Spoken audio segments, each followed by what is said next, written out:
Cool. Nate? I'll take a tiny bit more of that Phantom. Phantom for Nate. Yeah, great. A little more Chronos.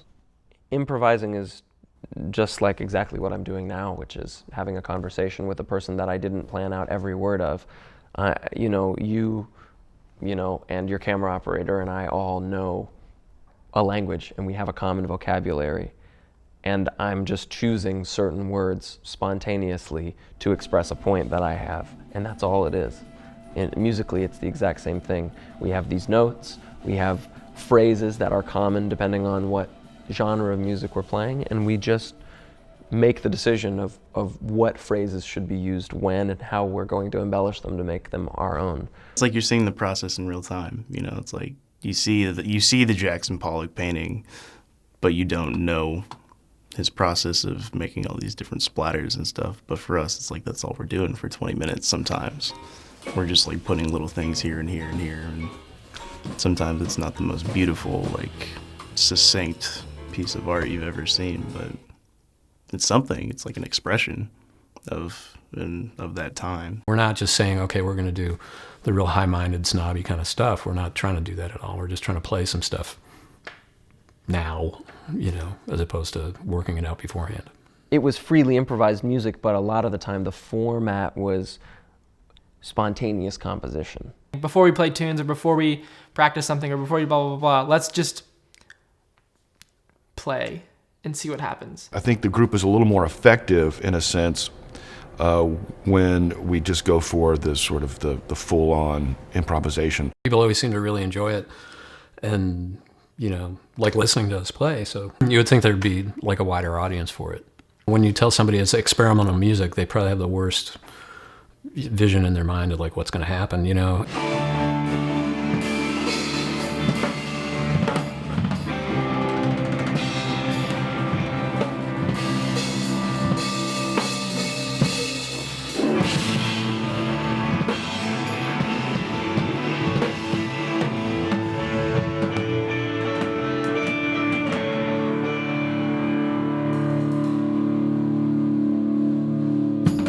I hate rehearsal. I hate preparation. All these things that you have to love the work in order for it to really, really work, especially once you get beyond a certain level, because that's really mainly what it is. You spend so many hours preparing for something that lasts so little.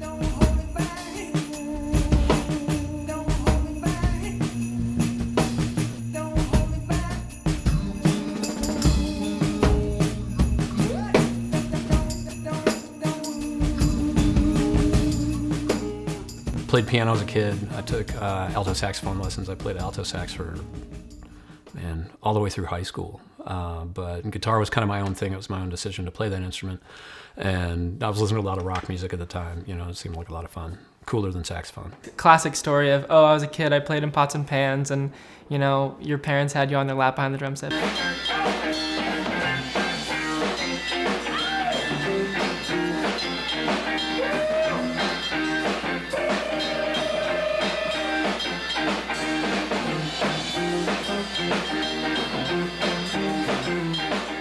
When I was in 6th grade, my parents said that if I did really well in math, they would get me a drum set.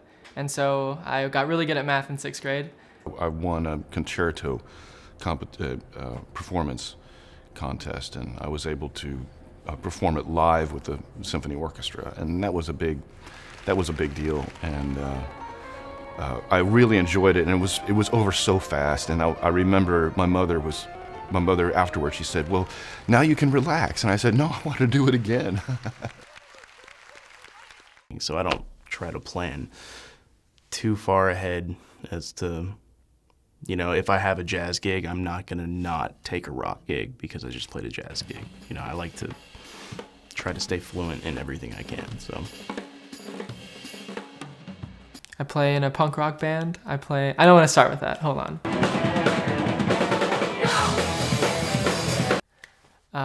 I play in a lot of jazz groups.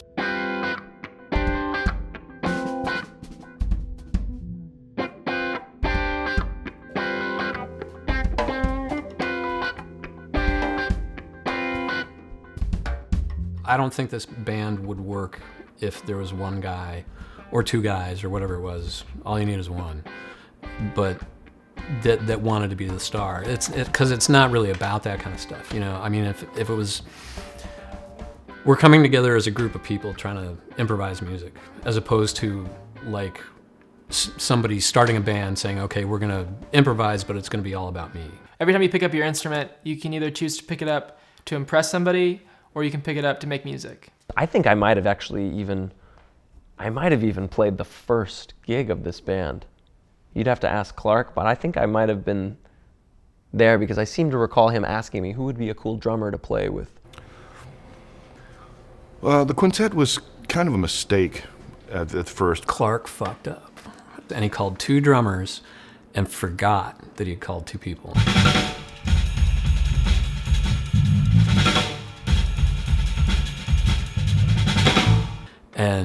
And I went down there, I was still living up in Denton, and I walk in, and I was just like, what the hell are you doing?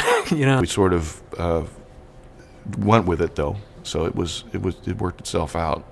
And when I said, what tunes are we gonna do, Clark, you know, let me know that it was just gonna be completely improvised. And I was like, oh, okay, so kind of free jazz. And he said, well, not jazz, it'll be groove stuff, but it'll be fully improvised. And so it was definitely an intriguing idea to me. So I said, yeah, and played for a long time in that band, maybe a year or 2 years.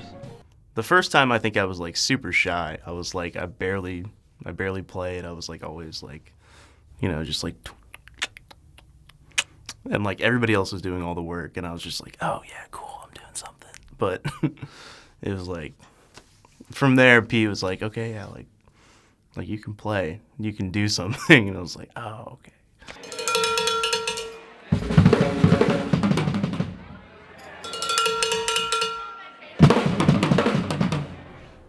I really don't remember specifically. I think that we intended to have some material be rehearsed and to have certain things that were charts or certain things that were skeleton charts. And then we'll get to the playing portion of it, and we end up doing more of it improvisational style.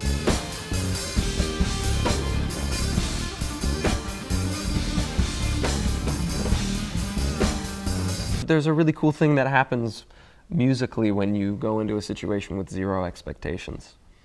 And that's a lot easier to do when you're playing improvised music than when you're playing non-improvised music.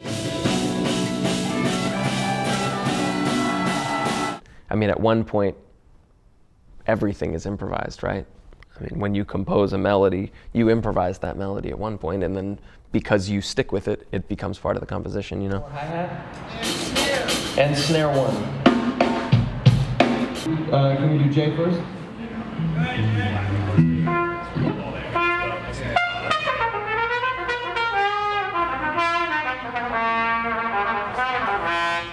I guess just the concept of improvising something new that's never been done before. When you're improvising, it's not just creating completely new content that's ever been created before, because everything that's been played has been played before. It's how you play it, you know, it's the phrasing, it's a million things. You're drawing on what you already know. You know, you're never truly creating something that's never been done before.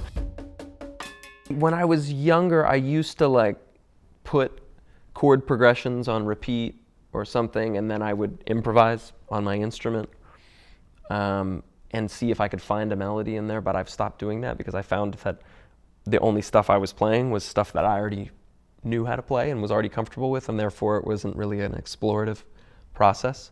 Abandoning an idea is like the easiest thing to do because, I mean, you know, because then you're like, okay, I don't know what to do with it. You either hit a wall and you can't figure out how to take it to another place, or you don't know your instrument well enough to make it work with the next chord change or the next thing that's coming up.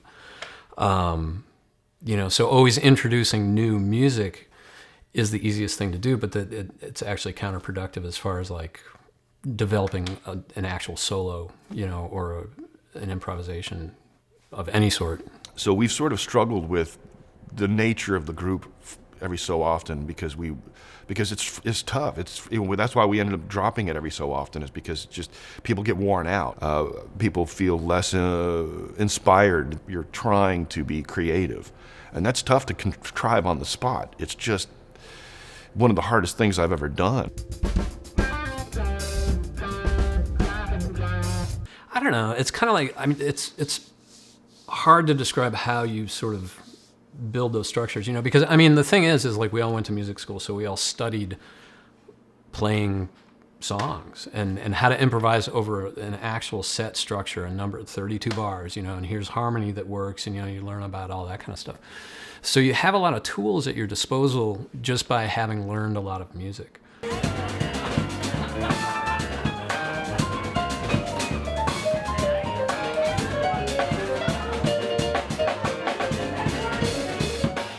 Pete has a really good sense of when things are happening, and more importantly, when they're not happening.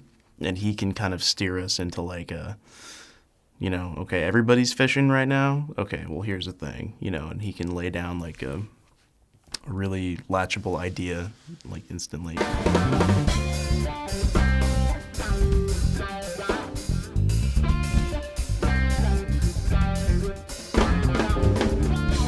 I look at it as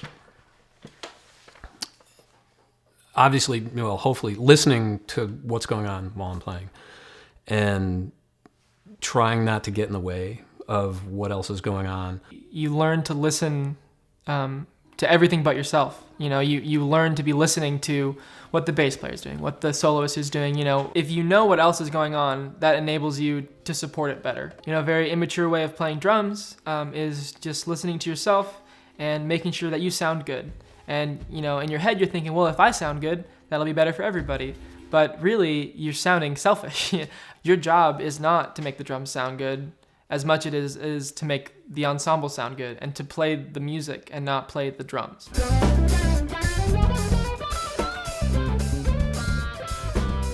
It is cool to be facing like a counterpart, though. You know, it's like you rarely, being a drummer, you rarely play with another drummer. So to have someone that you know you speak the same language, you could just look up to them and like be like, oh, here's an idea, and they're like, oh, well, yeah, but here's this idea, and then it's just the back and forth is cool.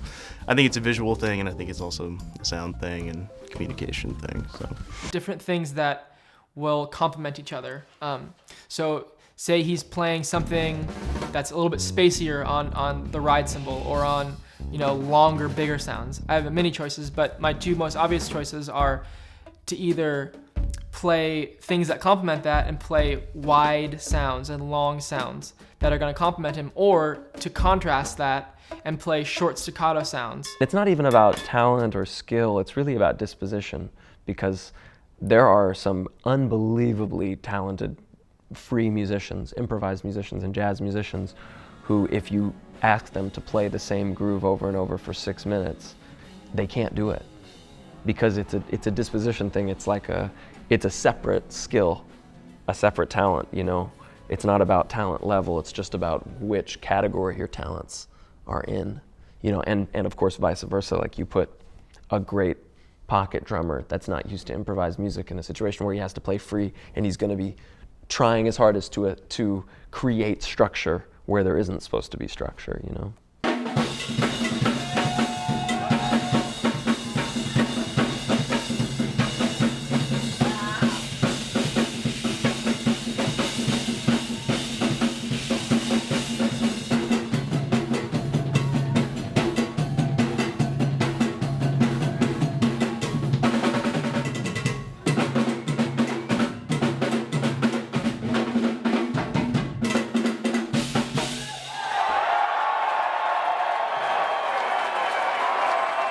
You know, so that it's not just a wall of sound all the time. And, you know, always trying to remember that that is a possibility too, of like not playing at all is an option.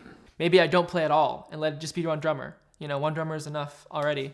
So maybe I don't play at all and let Matt take it somewhere, and I wait for my space to come in. Give me all you got. Give me all you got. Give me all you got. Give me all you got. Give me all you got. Don't hold back. I don't know, super inventive. Clark is super inventive, and I like where his imagination goes. He's fearless when it comes to sounds, which is a trait I admire, definitely.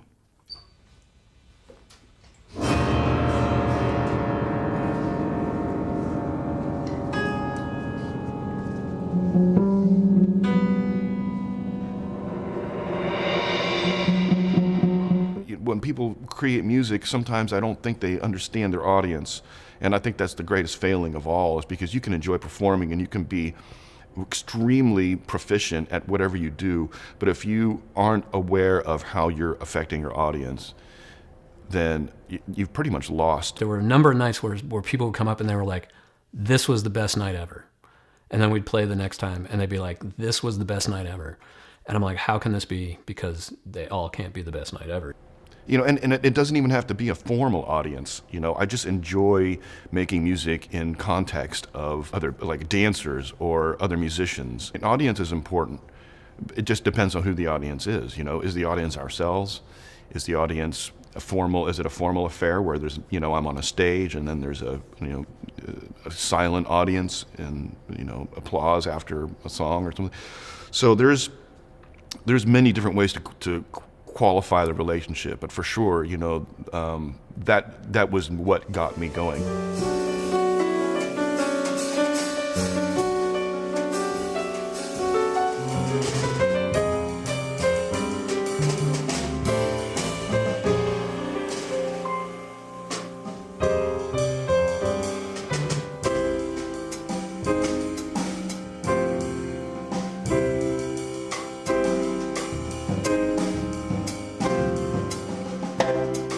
For me, I actually feel the most freedom within structure. I know that's kind of paradoxical, but that's just the way that my brain works. If you tell me, you know, if I'm hungry and you push me into a grocery store with no list, it's going to take me 3 hours, and I'm probably just going to end up with a cart full of like zebra cakes or something. The free jazz world and the improvised music world is much more of a challenge for me than the structured world is, you know. How do you make, you know, F minor sound new and fresh, you know? And that's the only requirement, is that here we are in a certain modality, and that's the only context we have. And so, you know, there's no real melody, there's no real, you know, role playing that we're assuming. You know, we're all trying to feel that stuff out on the spot, and it can just be, it can crush you as far as just feeling good about what you've done. In its best moments, it's completely euphoric, though. You get the sense that you've really created something unique, and you feel like you've really accomplished something.